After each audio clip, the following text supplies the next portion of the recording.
एक छोटा सा प्रीलिम्स यहाँ पे, ठीक है। अब इसमें जीएस का पार्ट हो गया आपका, और दूसरा सी सेट 80 क्वेश्चन, इसमें 100 क्वेश्चन, ठीक है। इसके कितने मार्क्स 200, इसके 200, क्योंकि इसमें 2.5 नंबर मिलते हैं, इसमें 2 नंबर।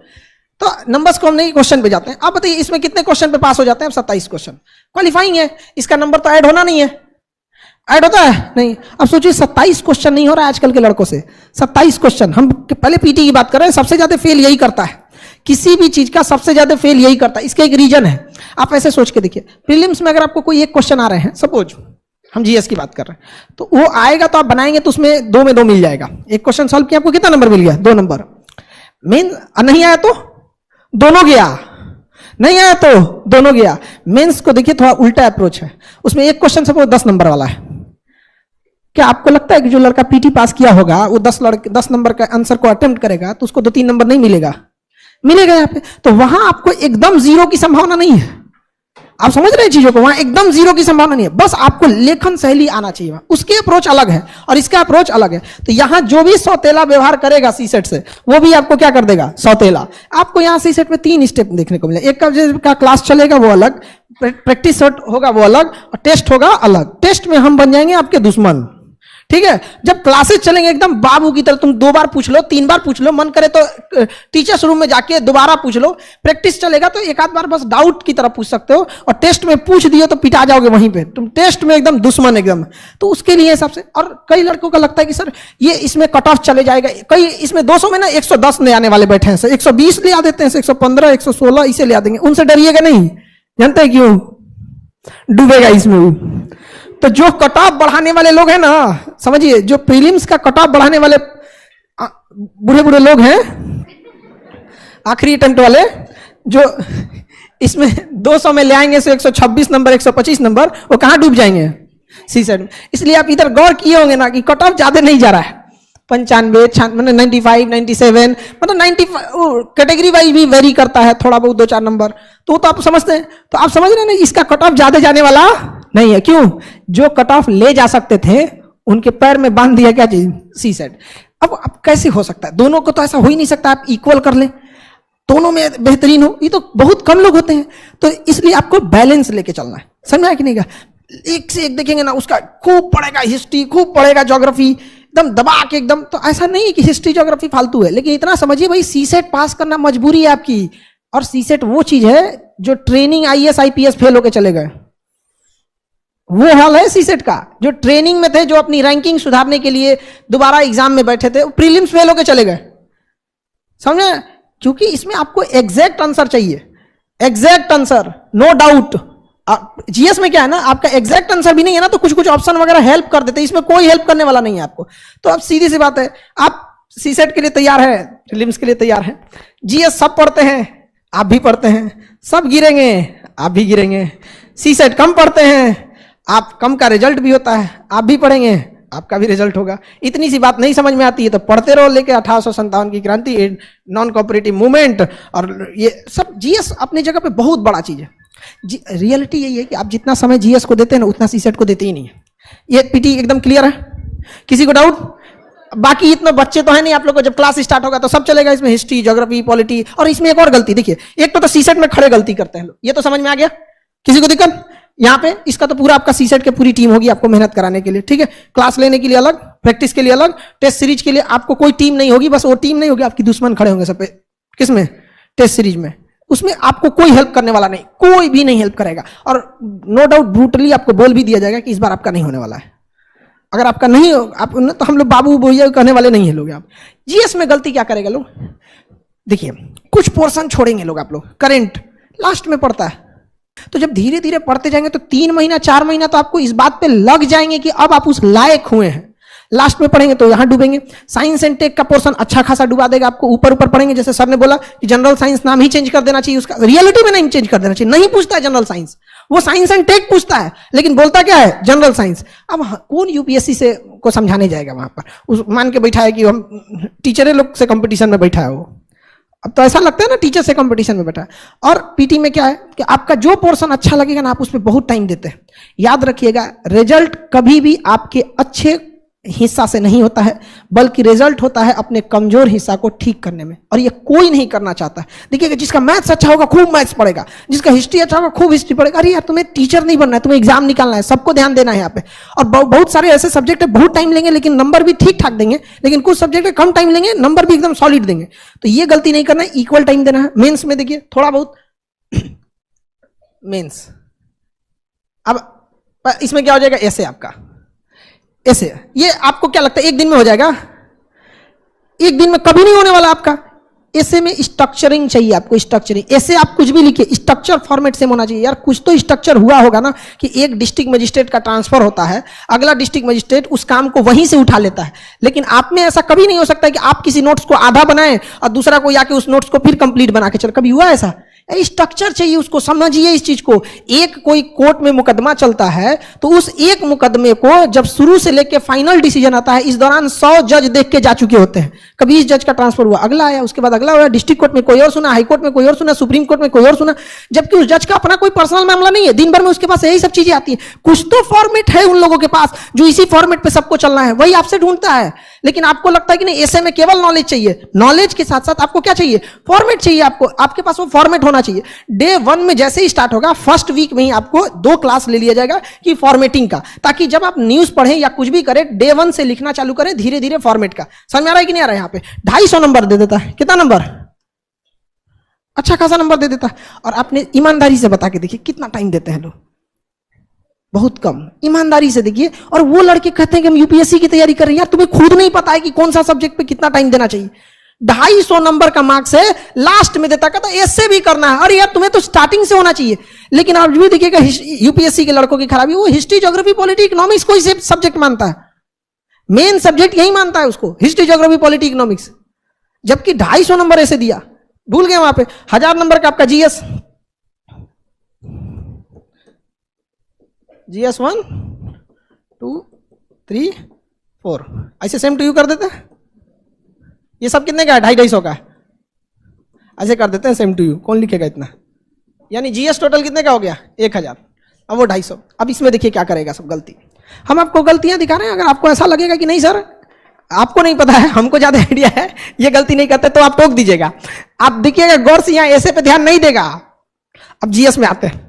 जीएस 1 250 का अकेला सब्जेक्ट है। हिस्ट्री है, एंशिएंट हिस्ट्री है, कई पार्ट है इसके।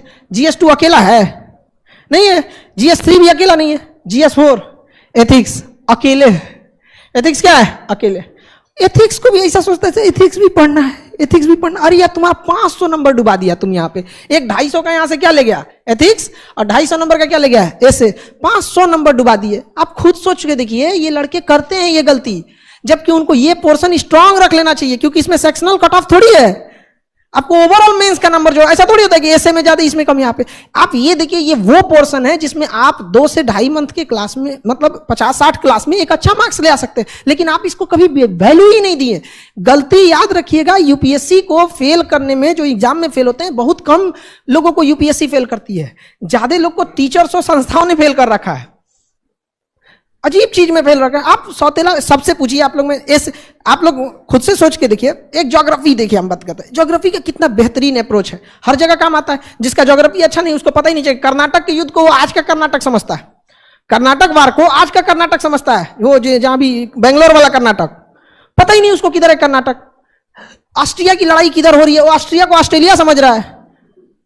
क्या करिएगा उसको? तो आप समझिए, जो गलती कर रहे हैं लोग मत कीजिए वहां पे। जो मजा आ रहा है कोई जरूरी नहीं, क्योंकि कई बार फिल्म खत्म होती है ना, तो बाद में पता चलता है जिसको लोग सबसे शरीफ समझ रहा था, मेन गुंडा वही है।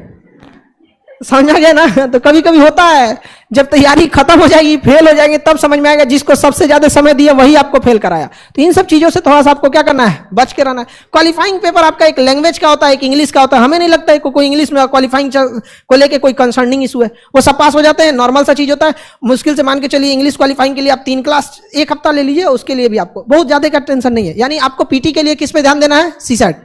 समझ में आ गया कि नहीं? एकदम क्लियर। पीटी के लिए जीएस में वो गलती नहीं करना है कि एक पर्सन को ज्यादा समय देते दूसरे को कम समय दे। गलती नहीं कीजिएगा। पूरे पीटी को फेल हो जाएगा किसके वजह से? सीसेट की वजह से। कट ऑफ के पीछे रह जाएंगे। कौन सी गलती करेंगे कि इनबैलेंस तैयारी। हिस्ट्री खूब ज्यादा पढ़ दिए तो पता, पॉलिटी खूब ज्यादा पढ़ दिए तो करंटे छोड़ दिए, लास्ट में पढ़ नहीं। इनबैलेंस होंगे तो कट ऑफ से फेल हो जाएंगे। और अगर सी सेट छोड़े तो इसमें क्या, ये आपका क्या चाहिए, मेंस। आंसर राइटिंग एक स्किल है और स्किल कभी एक दिन में नहीं बिल्ड होता है, समझ में आ गया कि नहीं आ गया। हमें नॉलेज एक दिन में, मतलब नॉलेज जल्दी आ सकता है। जैसे हमें कोई बता देगा कि रोटी कैसे बनाया जाता है, एक नॉलेज की चीज है कि देखो सर आटा ये है, उसमें 30% पानी मिला दो, 20 से 30% पानी मिला दो, नॉलेज हो गया। बना लेंगे हम रोटी? नहीं बेल पाएंगे हम तो और नहीं बेलेंगे, चाप देंगे उसी में उसको कि लोगों को लगेगा फेंक दो, इससे अच्छा धुलने से अच्छा इसको पता नहीं किसने दबा के रख दिया बढ़िया से यहाँ पे। वो क्या है, एक स्किल है। आप देखिए नॉलेज तो हम फटाक से फिल कर दिए, स्किल फिल हो जाएगा। आपको सब्जी बनाने के लिए, हमें नहीं आती है सब्जी बनाने, आप हमको कोई नॉलेज दीजिए कि सर ये नमक इतना, मसाला इतना, तेल ये तो नॉलेज हो गया, बन जाएगा सब्जी। क्या है, स्किल। तो स्किल एक ऐसा चीज है जिसको समय देना पड़ता है। कुछ चीजें आपको समय से ही सीखेंगे। तो डे 1 से मेंस में जिस लड़के ने कॉपी लिखना नहीं चालू किया, कॉपी भरना नहीं चालू किया, अभी से लिख के देते हैं फेल होगा, अभी से लिख के देते हैं। कोई मतलब, अभी आप लोग युवा अवस्था में ना, आपका कॉन्फिडेंस आपको बर्बाद कर देता है। ये एज बहुत खराब है, आपका कॉन्फिडेंस आपको बर्बाद कर देता है। यहाँ पे अरे हम तो हाई हैं, कौन देखता है, हम अभी लिख देंगे। यहाँ पे हाथ चढ़ जाएगा आपका पेज भरते भरते। यहाँ पर 20 क्वेश्चन लिखना इतना इजी नहीं होता है। और यकीन मानिए अगर आपने पूरे क्वेश्चन लिख दिए हैं ना, तो पास होने की संभावना आपकी 20% ऐसे बढ़ जाती है। क्योंकि खाली छूट जाने का मतलब, वो ऐसा लगता है कि ये इंसान को अगर ऑफिसर बना दिया जाए, तो ऐसा इसके अंदर टेंडेंसी है कि 20 लोगों को मीटिंग के लिए बुलाया है, तो 15 को मीटिंग अटेंड करके 5 को खाली हाथ लौटाएगा। ये इसको जिला देने लायक ठीक नहीं है। अरे यार बुलाए हो 20 आदमी को मीटिंग के लिए, 15 को ठीक से दिए, 5 को कुछ तो हाय हेलो कर दो, सर मंत्री जी ऐसा है कि हम आपका देख लेंगे, हम कामयाब है, संभाल दो जी, कोई मतलब नहीं। लेकिन अरे अटेम्प्ट तो करो। खुला खाली छोड़ दिए अगर ना, जान ले लेगा यूपीएससी। आपको देखना नहीं चाहता है इसे। यूपीएससी की ये खराबी है, दुश्मनी भी करता है, बताता भी नहीं है, कहता भी नहीं है कि खाली छोड़ना हमको पसंद नहीं है। अब बताओ कैसे लिखोगे? 20 क्वेश्चन लिख देना खिलवाड़ है नहीं ना। तो स्किल्ड है ये। क्या है? स्किल। आपका मेंस एग्जाम आने से पहले आपकी राइटिंग स्किल अगर क्लियर हो गई, तो मेन प्रीटी और मेंस के बीच में इतना टाइम देता है कि आप नॉलेज भर सकते हैं। समझ में आ गया कि नहीं आ गया? नॉलेज भर सकते हैं कि नहीं भर सकते? खाना बनाने वाले को एक नया कोई डिश बनाने को दीजिए ना, 2 दिन में बना देगा। और हम लोग 2 दिन में तो आटे सानना सीख जाएंगे। खैर सानना तो इजी चीज होता है, बनाना तो टफ होता है। तो समझ में आ रहा है कि नहीं? सिंपल गलती। कौन लड़का ये गलती नहीं करता है? कोई ज्यादा रॉकेट साइंस नहीं है इसमें। समझिए, कट ऑफ प्रीलिम्स की बात करें तो कट ऑफ छूटेंगे आप, जीएस खराब होगा, इसी वजह से इनबैलेंस फोकस किए हैं, किसी पे ज्यादा किसी पे कम, पूरी तरह से फेंका के जाएंगे, फेल होंगे क्योंकि सी सेट पे ध्यान नहीं दिए हैं। मेंस पे आ जाते हैं, डे 1 से राइटिंग स्किल नहीं है, खत्म हो जाएंगे, डूब जाएंगे। एसे के साथ सौतेला व्यवहार किए हैं, इसको तो बाद में पढ़ेंगे। निबंध के साथ सौतेला व्यवहार किए हैं, इसको एथिक्स के साथ इसको तो बाद में पढ़ेंगे। गया आपका काम से खत्म। अब आप तैयारी कीजिए अपने घर वालों को ये बताने के लिए कि मेंस में ठीक गया था, तब ये ठीक नहीं थी, 4-5 नंबर से पीछे रह गए हैं। यहाँ पे वही बात इंटरव्यू की, तो उसके लिए टेंशन नहीं लीजिए, वो एक आर्ट है किस तरह से आप आते हैं। जैसे हम लोग अभी हम किसी लड़के को यहाँ बुला दें मंच पे, तो उसको थोड़ा हेजिटेशन हो जाने लगेगा। तो बस एक यही चीजों को क्या करना है, दूर करना है। बहुत सारे लड़कों को दूर करना है। जैसे हम पटना में थे तो एक बीपीएससी की कोई लड़की थी, बहुत मतलब पढ़ने में ठीक ठाक थी, 1 साल की तैयारी करी होगी। पटना तो एक तरह का दिल्ली तो है नहीं यहाँ पे। अब उसको ना बड़ा रिजल्ट देने में दिक्कत, इंटरव्यू में उसको हेजिटेशन खत्म ही नहीं है, उसके पास हेजिटेशन यहाँ पे अजीब टाइप का, एकदम हिचकिचाने लगी थी दरवाजा खोलने टाइम पे, अजीब टाइप का। तो क्या पास हो गई, फाइनली वो पास हो गई। रीजन क्या है? उसको कई बार आदमी प्रैक्टिस किया, बिना मतलब कभी बैंक के पास भेज दिया कि ले जाओ ये लोन अर्जी लगा के चलो बैंक मैनेजर के पास, बिना मतलब का। उसको ना लोन मिलने वाला ही नहीं था, लेकिन एक हेजिटेशन तो दूर हो, हमें पता था कि लोन नहीं मिलने वाला। उसको बिना मतलब का किसी कंपनी में भेज दिए, कोई में मतलब कोई बड़े प्राइवेट कंपनी में कि हमें जॉब ऑफर चाहिए। अरे हमें नहीं मतलब है तुमको वहां ना LIC, ना तुम्हें लोन लेना है, ना तुम्हें वहां कंपनी में जॉब करना है, बट एटलीस्ट एक इंटरेक्शन का जो तरीका होगा, 8 बार 10 बार ऐसे ही बोला गया वहां पे, उसके बाद उसको थोड़ा सा इंप्रूवमेंट हुआ, बाकी जाके सही हो गया। सामने वाला को भी समझ में आता है कि इसको केवल यहां से नहीं, इसके बाद इसको ट्रेनिंग होगी, प्रोबेशन होगा, फिर इसको फाइनल सिलेक्शन दिया जाएगा। इंटरव्यू बहुत बड़ी बाधा नहीं बनती है। डे 1 से लिखना है या नहीं लिखना है? समझ में आ गया कि नहीं आ गया? और कोशिश कीजिए जब आप विचारों को भी लाएं ना, तो सिस्टमेटिक ढंग से लाएं। बात भी करें ना तो एक सिस्टमेटिक ढंग से लिखने के लिए। आप कुछ भी नहीं आ रहा है शुरुआत में, तो आज की दिनचर्या लिख दीजिए, आपने क्या किया, धीरे धीरे करके एक समय आएगा आप सही हो जाइएगा। आपको आप जैसे लड़की लोग आप ही लोग से कहते हैं हमें रोटी बनाने कैसे आएगा, या हम किसी से पूछते हैं हमें तैरना कैसे आएगा। अरे यार रोटी बनाने के लिए बेलना पड़ेगा 2 बार, तैरने के लिए हमको पानी में उतरना पड़ेगा, तो लिखने के लिए हमें लिखना पड़ेगा। इतना भी समझ में नहीं आता है तो सपने देखना छोड़ दो। समझ में आ गया? कोई बात, कोई दिक्कत, कोई डाउट?